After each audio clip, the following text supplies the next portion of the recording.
I spent 12 years holding Meridian systems together, and on a Tuesday morning, my boss handed my promotion to a man who couldn't tell a firewall from a filing cabinet. I didn't argue. I just stood there, hands in my pockets, listening to Daniel's voice flatten the air. "We've decided to go in a different direction," he said. That direction, apparently, was straight off a cliff. "My name is Michael Grant, 42 years old, senior operations manager, or at least I was until that meeting. For more than a decade, I'd been the quiet backbone of that company.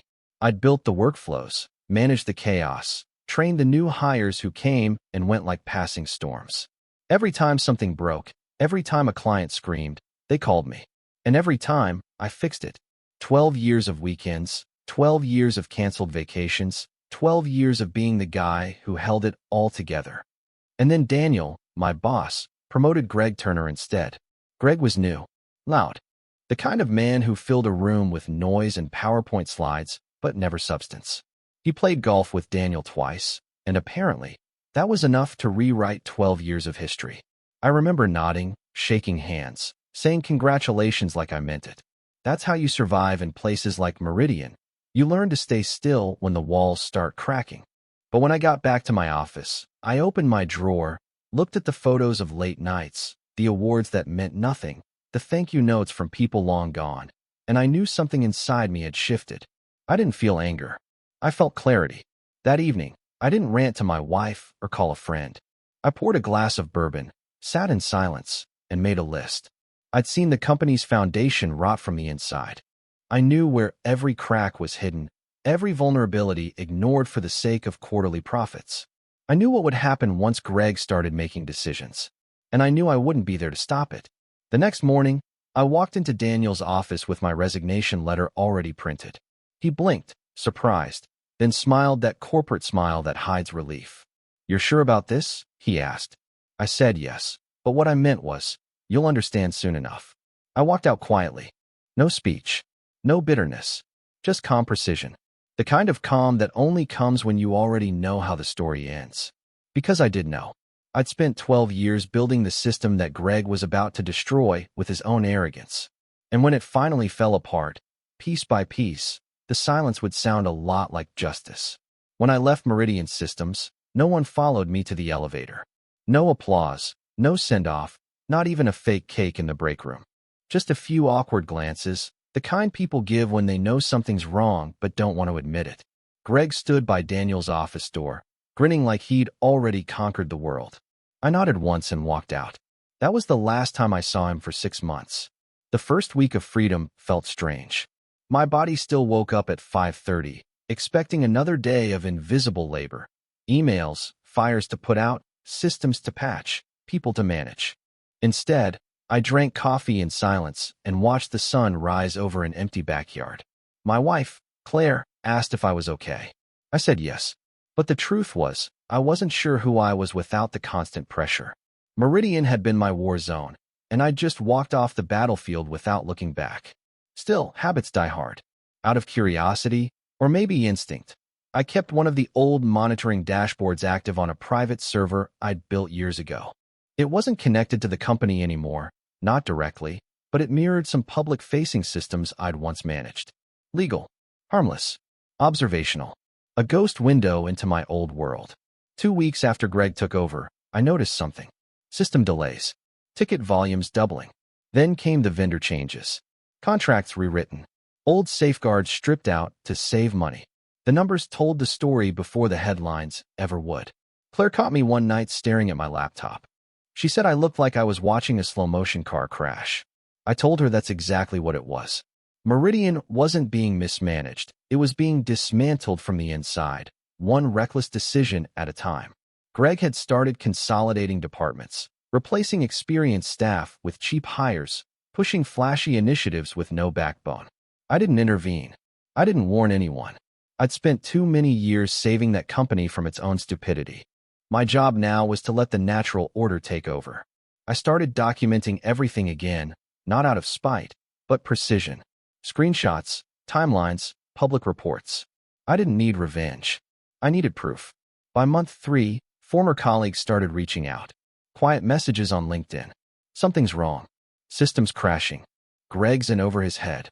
I didn't respond. I just archived them. I wasn't their fixer anymore. But inside, a calm certainty grew stronger. They had replaced the man who kept the structure standing with one who couldn't read a blueprint. I didn't have to do anything at all. Gravity was already working for me. 3 months after I walked away, Meridian looked steady from the outside. Press releases, new partnerships, photos of Greg smiling next to Daniel at conferences. But I knew better. I'd seen that same pattern before. It's what happens when a company's foundation starts cracking. The louder the noise, the weaker the structure underneath. I spent my mornings reading business updates like a man watching the weather before a storm. I wasn't obsessed. I was patient. Claire said I should move on, start something new. She was right. So I did. I registered my own consultancy, small, quiet, built around precision and trust. No office, no staff.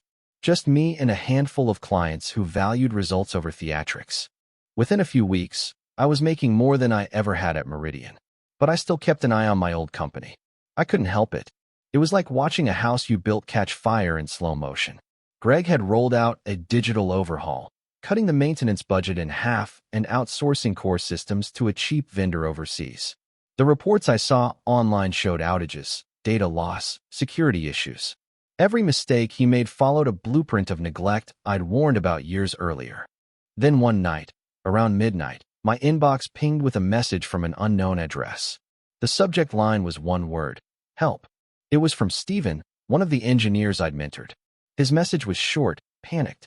He said Greg had ignored multiple warnings about a data breach, and now client information was leaking. Legal had ordered everyone to keep quiet. I read the email twice, then closed it. I wasn't going back. Not physically, but I also wasn't done. The next morning, I logged into my old monitoring portal. The mirrored data still captured surface-level system pings, harmless but telling. The network traffic looked wrong, too much movement in places that should have been sealed. Greg wasn't just incompetent anymore. He was desperate, trying to cover something, probably under Daniel's instruction.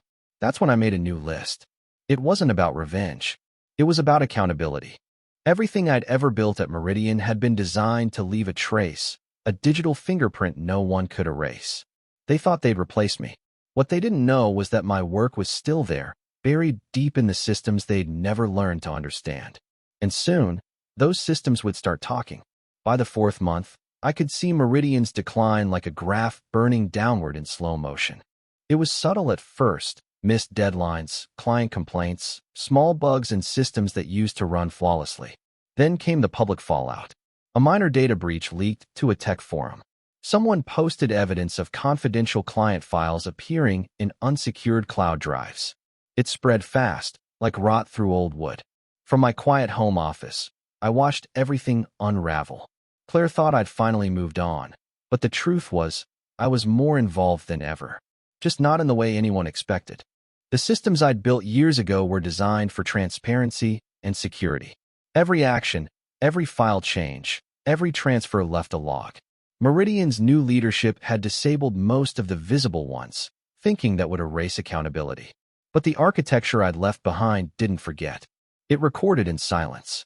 Hidden layers, redundant nodes, encrypted snapshots saved in cloud storage that only I knew existed. I didn't create those features out of spite. Back then, it was about protecting the company from itself. Now, it was about watching a truth unfold without lifting a finger. A week later, Steven emailed again. His tone had changed, colder, resigned. He said Greg was blaming the engineering team for the security failures, firing anyone who asked questions. Legal was spinning it as systemic restructuring. I could tell morale was gone. Meridian wasn't a company anymore. It was a slow-motion collapse with a PR budget. That night, I sat outside on the porch, the laptop screen reflecting in my glass. Claire came out quietly. She said I looked different, calm, almost satisfied. I told her sometimes you don't have to fight battles. You just have to stop saving people from their own mistakes. She didn't ask what I meant. By month 5, Meridian's biggest client terminated their contract. Then another. The company's stock dropped 12% in 2 weeks. I watched Daniel's statements to the press, polished, defensive, full of empty words about strategic pivots. Greg was nowhere to be seen. Rumors said he was on medical leave. I archived every article, every SEC filing, every quote. I wasn't collecting trophies. I was building a record. Quietly, methodically, because sooner or later, someone would come looking for the truth. And when they did, I'd have everything they needed. I didn't plan to destroy Meridian. I just stopped protecting it. And the silence did the rest. By the 6th month, Meridian was starting to show cracks even the public couldn't ignore. Headlines used words like instability and mismanagement. Anonymous insiders began leaking details to reporters, pieces of the same truth I already knew in full. I didn't have to add to the noise. It was already growing loud enough to echo. Then, one evening, I received an unexpected call. Unknown number. I let it ring twice before answering. The voice on the other end was calm, professional. She introduced herself as Melissa Hart from a federal compliance agency. She said my name had surfaced in relation to Meridian's cybersecurity failures, that my signature appeared on several old documents tied to the system logs under review. She wasn't accusing me of anything, yet. She just wanted to clarify a few things. I kept my tone even, cooperative. Told her I'd be happy to help. But inside, I felt something shift again. Meridian had finally dug deep enough to find my fingerprints, the same ones that would lead them straight to their own wrongdoing. After the call, I opened my old archives, every encrypted log, every timestamp, every trace of who accessed what and when. The data told a story, not just of negligence, but of deliberate cover-ups. Greg had deleted audit trails, Daniel had approved transactions that didn't exist, and the legal team had falsified security reports. But the system's shadow logs, the ones I'd built to back up the backups, had captured it all. Claire asked why I was pacing that night. I told her it was almost over. She didn't press further. She'd learned by now that my silence meant something was in motion. The next morning, I sent Melissa a secure link. No explanations, no commentary, just access to the truth. I didn't attach my name, only a timestamp and a single sentence, for verification purposes. 2 weeks later, the investigation went public. Meridian Systems was officially under federal review for data fraud and compliance violations. Daniel appeared on camera, shaken but still trying to sound confident. Greg was gone. No statement, no appearance, just vanished. I didn't celebrate. I didn't gloat. I just closed my laptop and sat in the dark. 12 years of holding them together. 6 months of watching them fall apart. And all it took was one simple act, walking away. They'd built an empire on noise. I ended it with silence. When the investigation became national news, I thought I'd feel vindicated. Instead, I felt nothing. Just the same quiet I'd carried since that morning in Daniel's office. Meridian was collapsing in public now, stock plummeting, clients fleeing, headlines dissecting every mistake they'd buried under spin and bravado. It was all happening faster than I expected, but not faster than I'd predicted. Melissa called again a week later. She thanked me for the documents and said they had verified everything. Her tone was different this time, more cautious, more respectful. She said my records had clarified key inconsistencies in Meridian's statements. In plain language, that meant the company's leadership was cornered. They couldn't deny what was in those logs. The evidence was airtight. I didn't ask what came next. I didn't need to. The wheels were already turning, and for once, I wasn't the one keeping them in motion. Around that time, I got a message from Steven again. He said the office was chaos.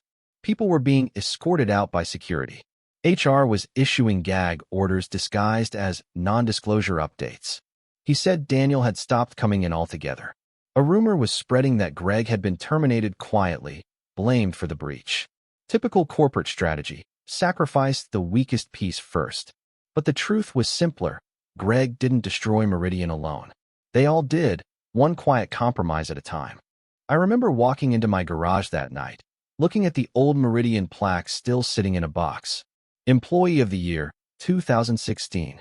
I ran my thumb across it, then tossed it in the trash. That title had meant something once. Loyalty, endurance, trust. Now, it just reminded me how much of myself I'd given to people who never earned it. Claire said I seemed lighter, like a man who'd been carrying a weight he finally put down. She was right.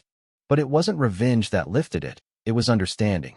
I'd spent years trying to prove my worth to a company that only valued noise. I'd finally learned that silence, when used right, was louder than any speech I could have given. By month 7, Daniel resigned for personal reasons. The company was bleeding money. Investors pulled out. Melissa's agency filed official charges against multiple executives. Meridian's name was now synonymous with failure. And me? I just kept building something new, small, clean, honest. I'd once built their empire. Now I was building my own. Quietly. By the 8th month, Meridian Systems was no longer a company. It was a cautionary tale. Every news outlet had a version of the story, each one more brutal than the last. Internal negligence. Executive fraud. Systemic failure.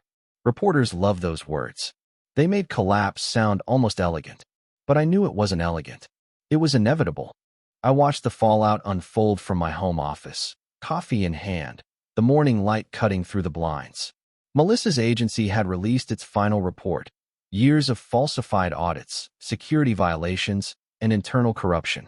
The evidence was so thorough they didn't even bother to deny it. The board dissolved within a week. Lawsuits followed.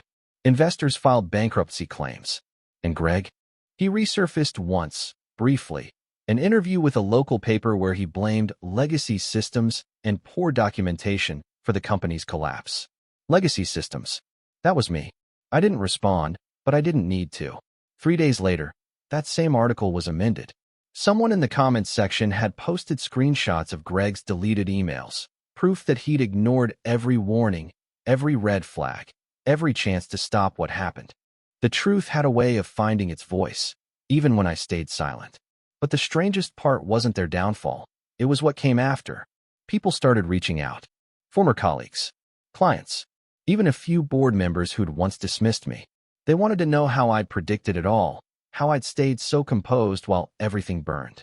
I told them the same thing every time. I just paid attention. My consultancy grew faster than I expected. Word spread that I was the man who'd seen Meridian's collapse before it happened. Companies that once ignored me now wanted my advice. They wanted protection from becoming the next cautionary tale. I didn't advertise. I didn't chase.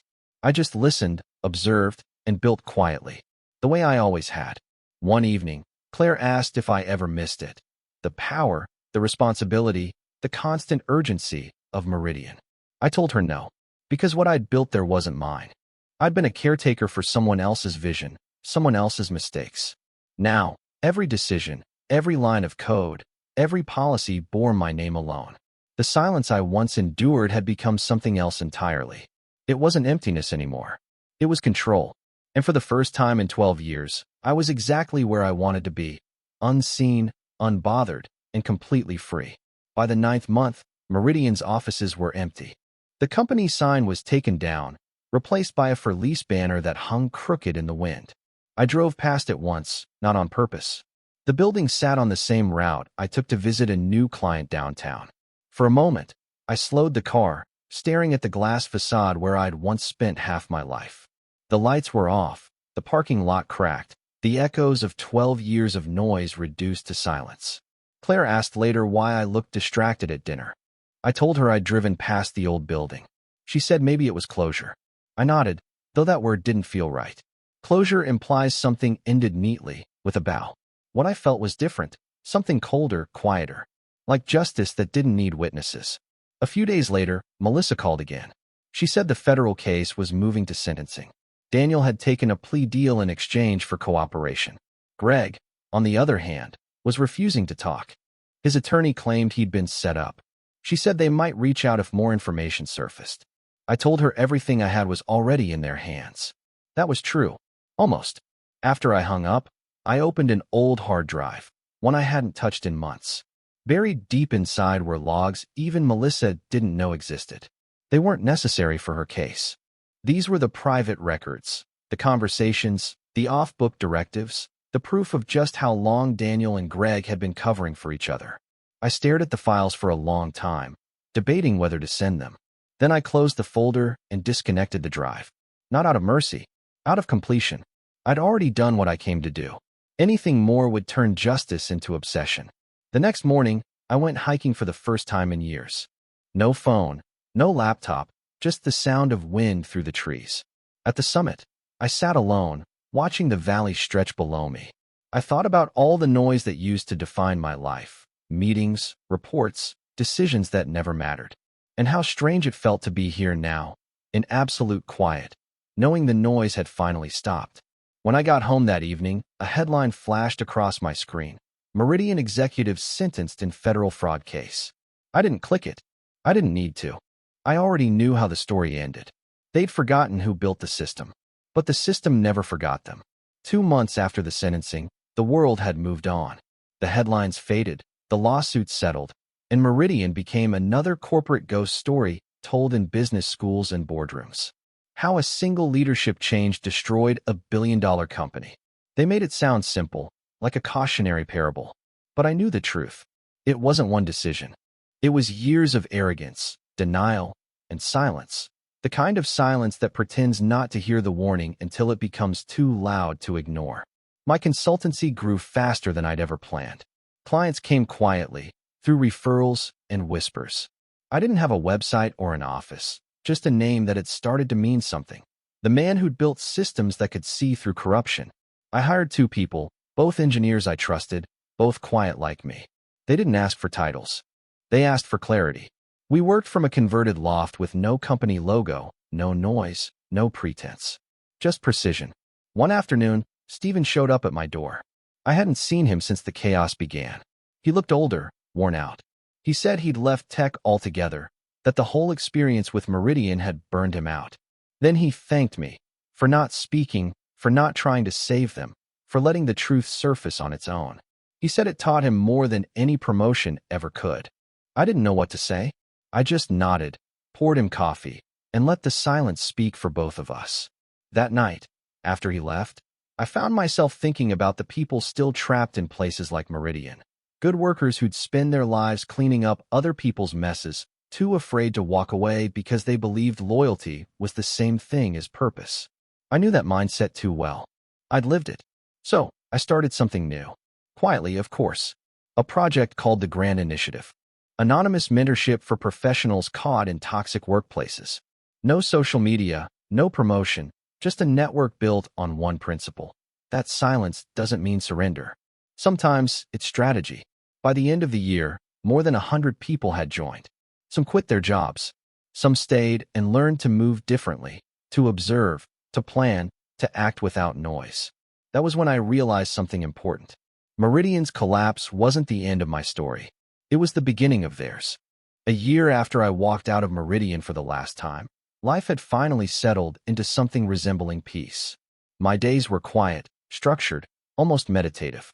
I woke before sunrise, brewed coffee, checked client logs, and answered messages from the Grand Initiative. People from all over the country who'd found their way out of chaos by learning what I had. Control doesn't always come from confrontation. Sometimes it comes from restraint. The initiative grew faster than I expected. Stories started pouring in. A nurse who left a manipulative boss and built her own clinic. A financial analyst who exposed fraud inside his firm without ever raising his voice. A teacher who recorded months of abuse before walking out clean, leaving the administration no defense. Each story carried the same rhythm: quiet observation, deliberate planning, precise execution. The same formula that had saved me. One evening, I received a letter in the mail. No return address, just a typed note inside. It said, "You were right. Noise destroys more than it protects. Silence rebuilds." At the bottom was a name I hadn't seen in years, Daniel. He didn't say where he was or what he was doing now. Maybe it was an apology, or maybe just closure in his own way. Either way, I folded the letter and placed it in a drawer. That night, I sat on the porch with Claire, watching the sun drop behind the trees. She asked if I ever thought about the moment it all began, the day Daniel promoted Greg instead of me. I told her I did, but not with anger anymore. That moment had been a fracture, but fractures have purpose. They reveal the fault lines that were always there. Meridian didn't fall because of one bad decision. It fell because I stopped holding it together. As the sky darkened, I thought about how strange it was that silence, something most people fear, had become my greatest weapon. Not to destroy, but to endure, to rebuild. When I finally went back inside, I turned off my phone, my computer, everything. For once, there was no noise, no alerts, no chaos waiting to be fixed. Just stillness. And in that stillness, I realized something simple, almost poetic. After 12 years of keeping others from falling apart, I'd finally built something that couldn't collapse. Not a company, not an empire, just peace. My own quiet empire. Support the channel by liking, commenting, and subscribing. I promise even more interesting stories.